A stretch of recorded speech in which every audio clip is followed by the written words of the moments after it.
and welcome to Book 101 Review. Book 101 is all about the books that I read for the last 40 years. And today I have my special guest. He's the author of the number one Amazon Infallible, no other than Mr. Chris Hood. Welcome to Book 101, Mr. Chris, and can you please introduce more about yourself? Yeah, absolutely. Thanks so much. So, my name is Chris Hood. I'm a strategist, an author, a public speaker. I do a little bit of everything. I'm also a teacher.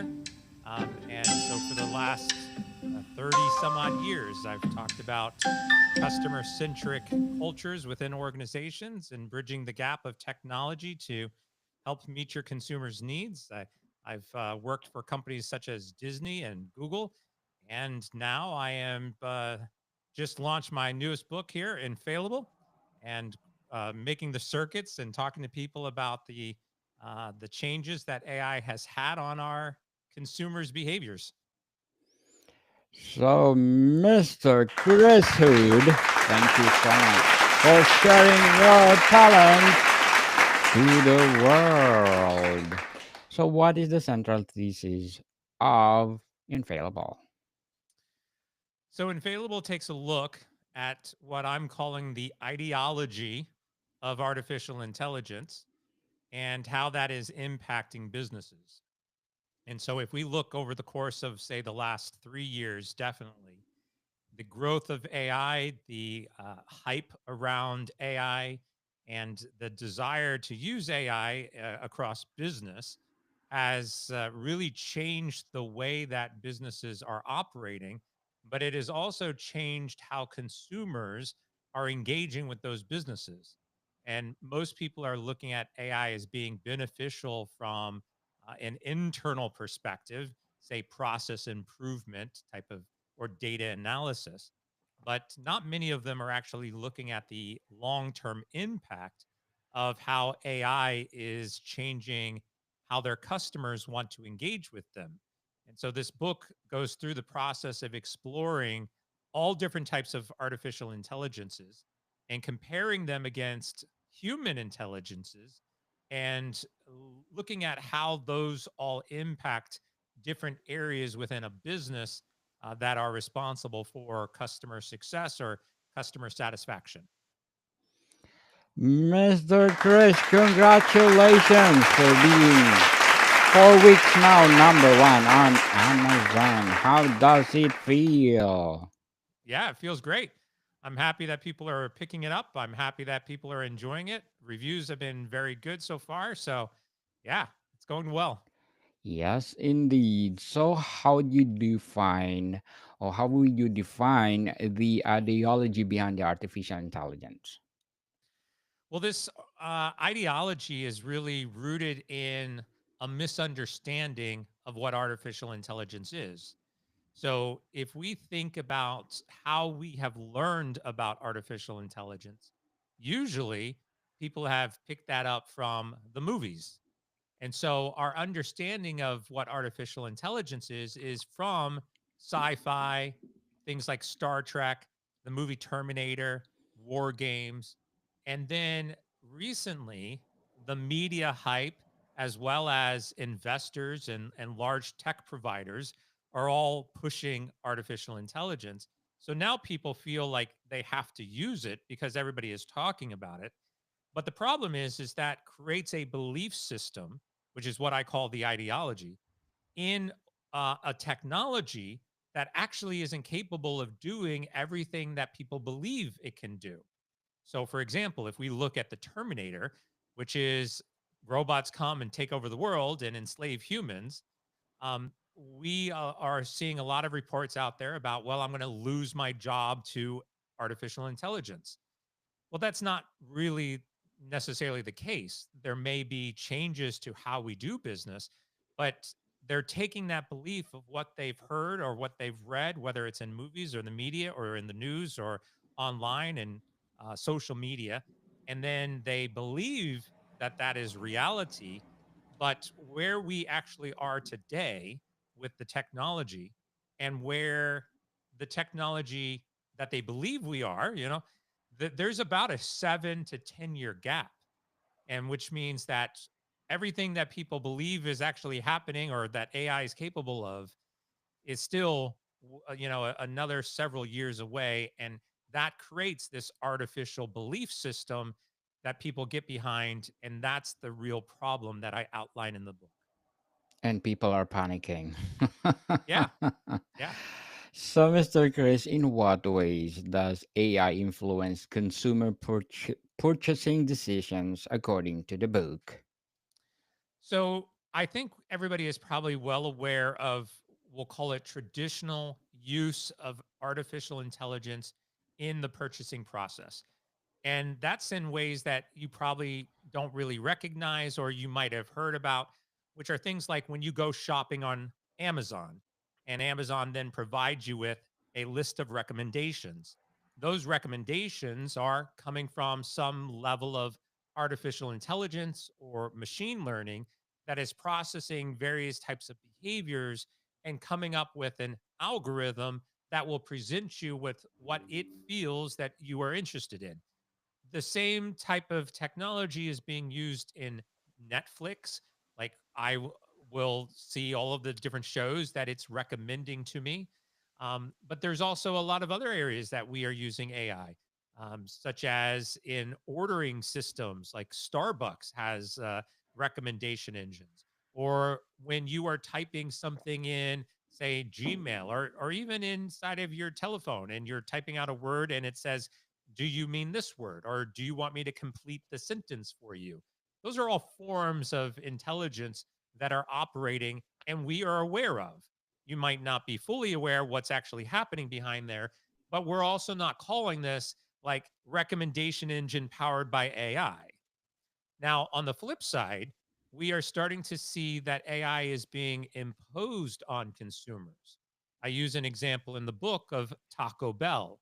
And if you go to a Taco Bell recently, you pretty much have either gone through the drive through where a virtual assistant is taking your order, or you go into the inside of the restaurant and you have a kiosk system where you have to put in your order. Now, in both of these cases, you are being forced to use the AI to place your order for Taco Bell. You don't have a choice. If we want to look at a comparison to this, it would be like a grocery store. If you go to the grocery store, you have the choice of a self checkout line or going through and actually having somebody assist you. That choice is starting to be removed and replaced with AI. So consumers are now, I either go to Taco Bell knowing that I'm going to have to use AI to place my order, or I go somewhere else to buy tacos. And most people are actually starting to go to competitors that aren't imposing AI on you. So, Mr. Chris, what are the potential risks of relying on AI for understanding consumer behavior as you discuss in the book? Yeah, well, I just talked about one big one. If you're a company and you're leveraging artificial intelligence for the consumer experience, you're at risk of losing those consumers. They're going to go to your competitor. So that's one big risk. The other risk are things like potentially a misunderstanding. Uh, you could have an artificial intelligence say something to a customer that it didn't mean to say, because unless you have the right controls or governance around that artificial intelligence, then it's possible that it might actually say something that the consumer either doesn't like or finds offensive, or might be in benefit to the customer. So there's a high level of risk. There's legal concerns. There's things like copyright and trademark concerns that if you are using it for marketing, that you might say something again that has already been copyrighted by somebody else. So between all of the risk, the legal concerns, the alienation of your consumers, and also potentially not getting the correct answer. Like if you're using AI to sort through a bunch of data to better understand who your customer is, and it presents you a false version of who that customer is, you could spend a lot of money going after a certain demographic only to later find out that that is not the correct demographic because it because the AI outputted something that was false. So there's a lot of concerns, and those are the things that a lot of businesses are either not really looking at or need to spend at least more time looking at.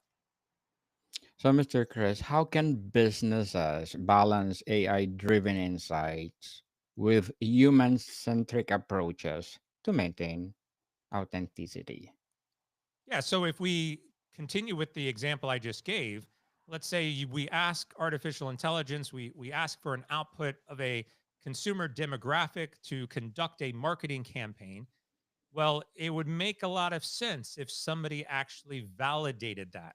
So you take a human, you have them read the output, you validate that it is accurate, you check it against your data records, you have an attorney actually potentially look it over, ensure that you are not liable for anything that the AI has outputted. All of those require human participation in that process. If you rely solely on the AI just to come up with the answer and you cut and paste that answer out into the world, you potentially are liable. So, having the human, having an employee, having somebody participate in the process to validate and to even edit and to adjust accordingly, that is always going to help you out and be the best course of action. Certainly.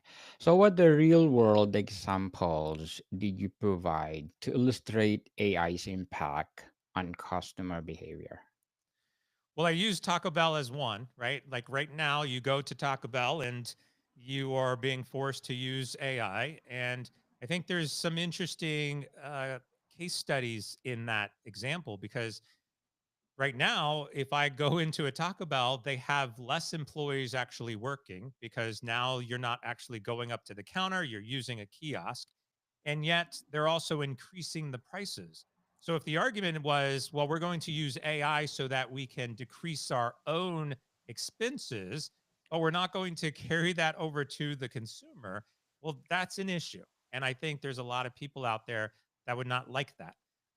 But then there's also a lot of companies that are doing this well. I've provided in the book a couple of case studies from actual businesses that are within the AI space. An example of one would be there's a company called Lately, and what they do is they do social media and marketing for businesses. You input long form content, it breaks up all of the information into bite sized nuggets for social media. It schedules those and publish those as automatically. But they also highly promote that a human is in the loop of that experience. And then as they are analyzing the results of your social media post, they are tweaking that and providing you recommendations to further continue the enhancement of that experience based on your feedback. So it's not just doing it in a vacuum, it's not just posting anything and everything that it wants to. There is a control system in that product. And so lately is doing a great job of showing how you can leverage AI with the human in the loop experience so that you can output something that is really meaningful for your customers. So, Mr. Chris, how does the book explore the ethical considerations of using AI in marketing strategies? I'm sorry, say that one more time. How does the book explore the ethical considerations of using AI in marketing strategies? Yeah, I mean, ethical is one of the big things. I think there's a there's a kind of intersection here between ethics and also trust. If consumers start to figure out that you are not being honest with them, then that trust deteriorates, and then you start looking for alternatives. And part of that trust comes with something as simple as, are you sharing with your consumers that this particular output or that this particular element that you are sharing with them was generated by AI? And, being honest and being upfront, being transparent that you have used AI for this output that you are providing them, hopefully will build trust. At least at minimum, it gives the consumer a choice as to whether or not to use it or not. There are a lot of companies that are doing this very well. They say, we've got two types of packages. One package is with a human, the other package is completely AI driven. Now I get my choice, back to the grocery store type of example. And if I choose to use I recognize that it might come with some inherent flaws. If I choose the human, what I don't expect is for me to select the human, pay a premium for the human, have the human then use an AI output, not tell me that it was an AI output, and keep that all hidden. That's an ethical dilemma that also destroys the trust that we have with our consumers. Certainly, totally agree, Mr. Chris. So, what would be your advice for those people out there? Second, they have a second thought to use AI. If they're using Yes, they are afraid to they're afraid to use. use AI. Yeah. Yes, So I would say that, and I've said this before actually, AI is not really the issue. Like I would encourage anybody to go out, explore AI, use it, play with it, see what it can do, see what it can't do, understand it. I think the issue, like everything else, is it's what you choose to do with the AI that becomes the problem. And so AI itself can't cause problems. It's the user of AI that will cause the problems. And so it goes back to some of the examples we've given. If I am lying to you by using AI, or if I'm trying to trick you or manipulate you through the use of AI, those are challenges that we those are ethical concerns. But if you're if you're concerned about AI, if you're scared about it for some reason, don't be. It's a technology. It's really no different than picking up your phone and text messaging somebody. It's just going to respond back. So most definitely, um, play with it, learn about it, understand it better. The more you understand it, the more that you can recognize what it can do and what it can't do, the better you're going to be in making decisions when somebody offers you a product that and they say it's powered by AI. Then you can know if what they are saying sounds legitimate or if it doesn't sound legitimate because you've experienced it and you can say, I don't think that's true. So yeah. certainly. So, what will be your short term and long term goals as an author as well as a podcaster? Yeah, I mean, I'm already working on another book. So, you just keep writing and keep exploring ideas. I probably have like 6 or 7 book ideas in various stages on my computer. But yeah, I'm currently working on another book about artificial intelligence. So hopefully I can get that done this year sometime. But yeah, I would love to just keep writing. I think the process is fun and people tend to like what I have to say, and the reviews of my current book are pretty good. And yeah, it's number one on the bestseller. So I'll just keep doing more of it. Right. Yes. Podcasting, I like having conversations like this. So I'll keep finding people to have conversations and explore ideas with them and meet new people. So I'll keep doing this as well. Yes, indeed. Again, congratulations, Mr. Chris. Thank you for your advice and good luck to your goals. And we are looking forward for more empowering books like this. So, do you think using AI against the law is punishable? Using AI against the law. You know what's interesting, just in general, there's a couple of interesting topics when we think about AI and the future of AI. Is Yes. one is who is liable if the AI says something that was unintended? There was a car Yes. dealership that a customer convinced the AI to sell them a car for $1. Is the company then liable to sell that car for $1? I mean, those are questions that I don't think we really have answers for. And then when we just think about areas of our life that you wonder, should this particular area be replaced by artificial intelligence? One of those is actually in law. Like, would you like to have an attorney that was an AI robot that was defending you in a murder case? I don't think many people would, but that's where we're heading. Would you like to have an AI judge determining your fate? And what percentage would that have to be?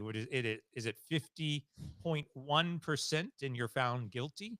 I mean, these are really interesting conversations to have that I don't think anybody has real answers for. But as you start to explore how we are uh, developing AI and where we are headed with some complex conversations, it becomes really interesting to look at those scenarios. So, in what ways the book explore the balance between technological advancement and ethical responsibility in AI deployment? Yeah, a lot of what I'm talking about right now is explored in the book in terms of what do we have today? What can it accomplish? What are the positive things? Like when we look at AI and say solving, finding the cure for cancer, that would be great. Like, let's Yes. push all of our AI towards that goal and let's find a cure for cancer because AI can probably help us do that and accelerate that process. But when we talk about like AI writing the next great novel, I don't see that happening. Like, you write your books. Don't, like don't have AI write your books. Like this should be from you. And just so you know, as you're asking AI to write a book, it's just regurgitating everything that it's already read before. So it's not creating anything new or interesting. So you've got to really think through some of these and as we start to explore the future in terms of the capabilities of AI, where we're heading in the future, how we're going to use AI, how the advancements of AI are going to further impact us and society, how we communicate, our critical thinking skills, all of that stuff is going to be impacted over the next, say, 5 to 10 years directly because of artificial intelligence. And the more you are aware of that, the better we can manage it. So, Mr. Chris, do you think our Constitution is ready for AI? No, no, I don't. I mean, if you've ever seen the movie I Robot with Will Smith, it presents a complex, argument. Also, another movie is with Robin Williams, and it's called Bicentennial Man. And in Bicentennial Man, you have a robot that is growing and learning and is sentient. And in the 100 years into the future, ask to be recognized as a human. And it goes through a lot of interesting debates, especially from the United States and a constitution and individual rights and how we could accept that and should we accept that? Should we accept once we reach some sort of sentient being in artificial intelligence, what rights do they have? Star Trek plays with these types of themes all of the time, especially Star Trek: The Next Generation with the character Data. I think we will ultimately look towards how we've answered these in our creative writing and science fiction. But as of today, yeah, I don't think we have answers for those yet. Certainly. We are far, far behind. So, Mr. Chris, before we wrap up our discussion for today, I'm inviting you to please do listen to my other podcast, Movie 101 Review, with my co host, Mr. Bob Lemon. Please do listen to our latest episode. Of course, we talk about the Oscar. So, how can readers apply the insight from this book to critically assess AI influence on their own consumer behaviors? Yeah. Well, first, buy the book. Yeah, like go buy the book. Certainly. In the book, each chapter, I provide you with basically 3 or 4 different kind of things to think about, reflection points. So in the chapter, you can read it. And then at the end of the chapter, you can get some questions that you can think through. and learn about so that you can apply some of the principles of those chapters into either your own business, or at least so that you're more aware of how they actually work. Mr. Chris Hood, thank you so much for sharing your book, your podcast to the world. So, can you please invite our listeners to support your book and as well as your podcast? Yeah, the best place to find me is if you wanted to reach out, you could go to chrishood.com, CHRISHOOD.com. And on my website, you can find all my social media profiles and links to those. You can find my blog, my podcast, and my books with links to the books so that you can go and pick up your own copy. But everything is right there, chrishood.com. Yes, people, let's support Mr. Chris Hood because if you support him, as I said, more and more and more empowering books to come, more and more empowering episodes to come. So, Mr. Chris, thank you for your time. Thank you so much. More to come, people. See you soon.